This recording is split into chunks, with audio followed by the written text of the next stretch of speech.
આકાશ ચિતોડિયાએ જણાવ્યું કે તેઓ મહારાષ્ટ્રના વતની છે.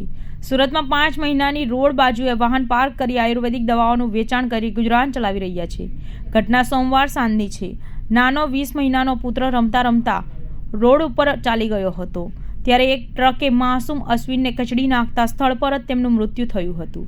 ઘટના બાદ ટ્રકનો ચાલક ભાગી છૂટ્યો હતો. જોકે પોલીસ દોડી આવતા ટ્રક કબજે લઈ આગળની તપાસ હાથ ધરી હતી. તેમને 2 સંતાન છે. ઘટના સમયે તેઓ બહાર કામ માટે ગયા હતા.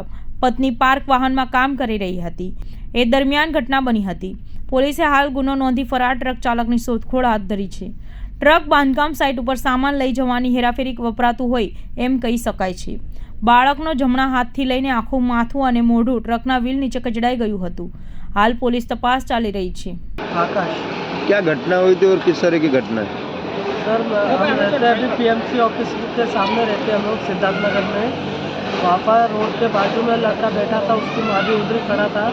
ट्रक वाला था, प्राइवेट ट्रक वाला, डंपर वाला, वो जोर से स्पीड में आ रहा था, 100-110 की स्पीड में आ रहा था. मैं घर पे नहीं था, मैं धंधे पे गया हुआ था. तो बच्चे को रॉन्ग साइड में आके सर उड़ा के चला गया वो वहाँ से. बच्चे की उम्र क्या थी और नाम क्या था? बच्चे का नाम अश्विन था और उम्र था 20 महीना. आपकी क्या मांग है? सर हमारे यही मांग है तो हमको इंसाफ मिलना चाहिए सर सरकार से, यही हमारी मांग है.